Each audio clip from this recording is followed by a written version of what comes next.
Hello students, स्वागत है आपका वापस से एनजीएम एजुकेशन पर।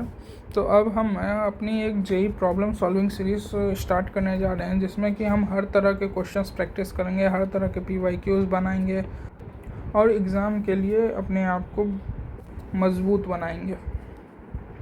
हम लोग किसी भी हाई वेटेड चैप्टर को पिक करेंगे और उसके क्वेश्चंस की प्रैक्टिस स्टार्ट कर देंगे। जैसे कि हमारा पहला चैप्टर जो है वो सीक्वेंस एंड सीरीज़ है, क्योंकि ये बहुत ही हाई वेटेज है, इम्पॉर्टेंट है, रिपीटेटिव इससे क्वेश्चंस पूछे गए हैं। ओके, तो हम एक एक करके हर एक टॉपिक को उठाएंगे, उनके सब टॉपिक्स को उठाएंगे, उसमें जो भी रिलेटेड पॉसिबल इम्पोर्टेंट क्वेश्चंस होंगे वो सब मैं आपके लिए ढूंढ के लाऊंगा और सब साथ में मिलकर प्रैक्टिस करेंगे। So now we have a question given that if for an AP Tn equals 4n minus 7, find Sn। Tn, तो यहाँ पे Tn क्या है? Tn है यानी कि nth टर्म, यानी कि nth term of an AP is given by this. तो what's the formula of Tn? Tn equals given and An is also equals to An plus n minus 1 into d equals to 4n minus 7. Okay, an plus dn minus d equals to 4n minus 7. Okay, on comparing both sides, d equals 4n and an minus d equals minus 7. Sorry, d equals to 4 and an minus d यानी कि an minus 4 equals minus 7, therefore an equals minus 3. सो अब Sn निकालने के लिए Sn का formula है हमारे पास Sn equals n upon 2a plus n minus 1 into D equals तो n बाई 2, ये कितना है? a है हमारे पास -3, तो 2 इंटू -3 प्लस n माइनस 1 और d हमारे पास है 4। सो 2 कॉमन लेके काट दो सब में, तो यहाँ बच गया हमारे पास n minus 3 plus 2n minus 2 equals ये 5 हो जाएगा, तो ये 2n स्क्वायर माइनस 5n हो गया आंसर। ये एक बेसिक एनसीईआरटी का क्वेश्चन था। और इसमें आप एक और चीज़ कर सकते हैं कि इस जगह पे t को 1 डाल के भी आप देख सकते हैं, जैसे 4 इंटू 1 माइनस 7, तो फर्स्ट टर्म क्या आ गई हमारे पास -3, ठीक है। और अगर t2 निकाल लें तो वो आ जाएगा हमारे पास 8 माइनस 7 1, और common difference t2 minus t1, so 1 minus 3 equals to 1 plus 3 equals 4. Okay, all right, so moving to the next question. ये भी एक एनसीईआरटी का ही क्वेश्चन है हमारे पास, अच्छा क्वेश्चन है। पहले हम कुछ एनसीईआरटी के बेसिक क्वेश्चंस करेंगे और उसके बाद फिर हम लोग मेंस और पीवाईक्यूज़ करेंगे। पहली 2-3 वीडियो में तो आपको बेसिक या नॉर्मल लेवल के क्वेश्चंस दिखेंगे, उसके बाद धीरे धीरे इम्प्रूवमेंट आती जाएगी। ओके, सो हमारे पास ये एक क्वेश्चन है, if for an AP Sn हमारे पास दिया हुआ है ये, और हमें Tn निकालने को बोला है। पिछले क्वेश्चन में Tn दिया हुआ था, Sn निकालने को बोला था, तो सिमिलर टाइप से ये क्वेश्चन है। तो एक तो ये मेथड है कि हम इसमें वैल्यूज़ पुट करके, मेथड 1 क्या है हमारे पास कि हम इसमें वैल्यूज़ पुट करके आंसर निकाल सकते हैं। लेकिन दूसरा मेथड हमारे पास एक बहुत ही इंटरेस्टिंग मेथड है कि जैसे कि हमें पता है Sn क्या होता है हमारे पास, t1 plus t2 plus t3 plus Tn ये होता है, और Sn माइनस 1 हमारे पास क्या होता है, t1 plus t2 plus t3 plus Tn minus 1। सो अगर हम इन दोनों को सब्ट्रैक्ट कर दें तो हमें क्या मिल जाएगा? हमें Tn मिल जाएगा, क्योंकि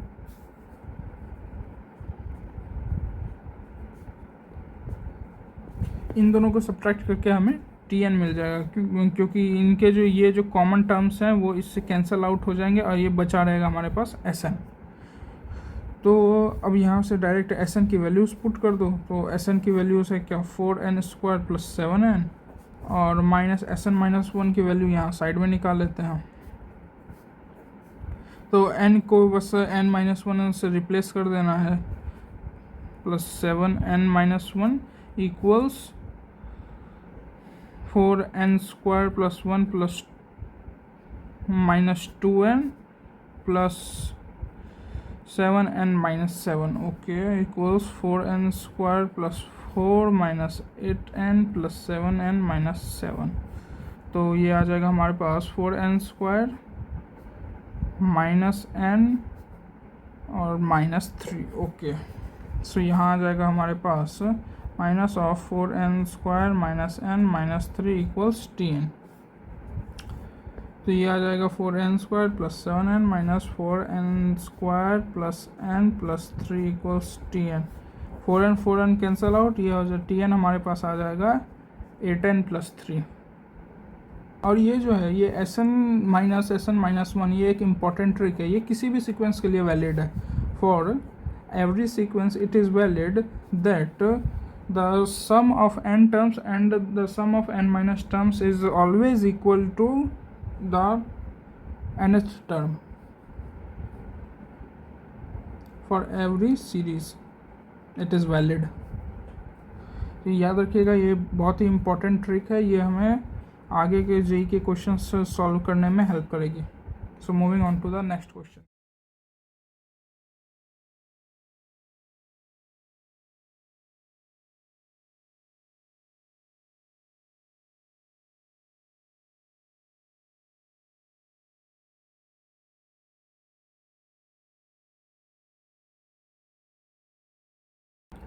सो हमारे पास अब ये एक इम्पॉर्टेंट क्वेश्चन है।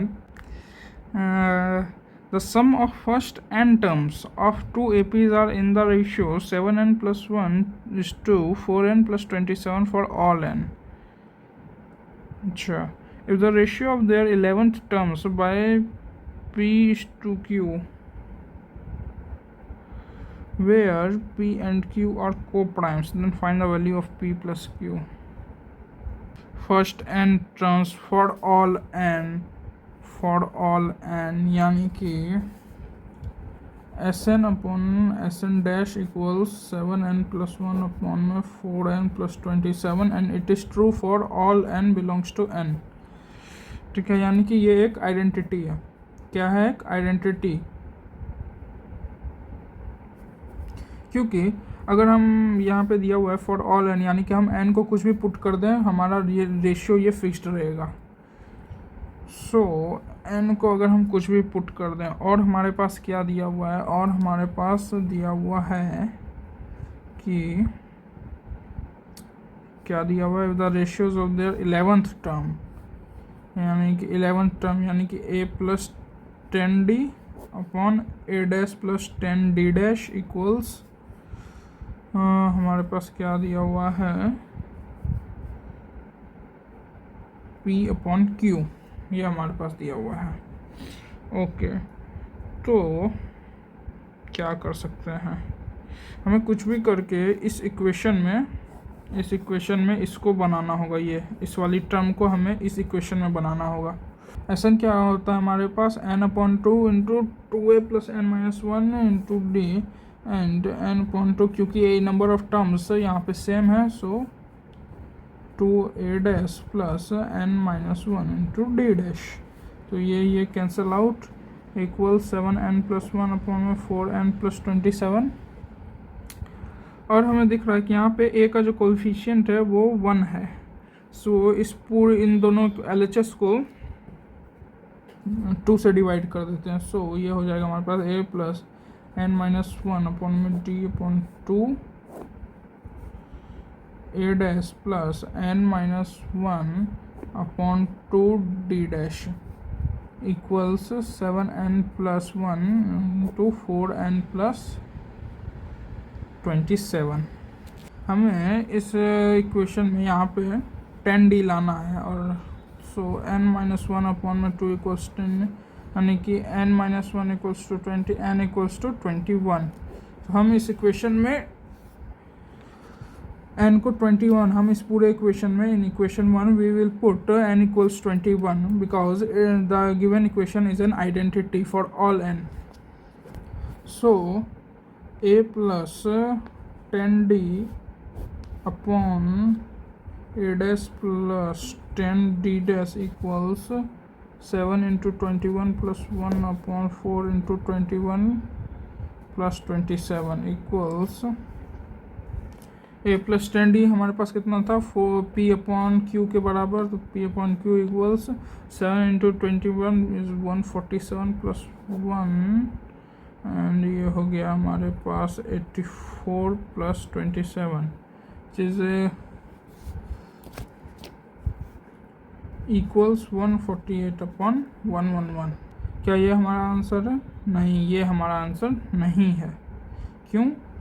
क्योंकि अगर हम क्वेश्चन ध्यान से पढ़ें तो यहाँ लिखा गया था कि P एंड Q आर को प्राइम्स, तो इनका कोई कॉमन फैक्टर है? तो हाँ है, इनका कॉमन, जैसे कि 111 को हम लिख सकते हैं 37 इंटू 3, एज इट इज़ हम 148 को लिख सकते हैं 37 into 4. So it will be the ratio P upon Q equals 4:3. And we were asked in the question that what is the value of P plus Q. Hence P plus Q equals 4 plus 3 7. That's our answer. 7 is the correct answer. Hence आज के लिए इतना ही. जैसे आज हमने एक PYQ किया और बाकी कुछ NCERT के छोटे छोटे एग्जाम्पल्स किए, यानी कि मोटा मोटी आज के लेक्चर में हमने एक ओवरव्यू लिया कि इस चैप्टर में क्या है, किस टाइप के क्वेश्चंस रहते हैं, और 10th में भी हमने AP पढ़ा था, तो इसका एक ओवरव्यू या रिवीजन कह सकते हो मिल चुका है. अब नेक्स्ट वीडियो से एकदम अच्छे JEE के लेवल के क्वेश्चन करेंगे हम लोग.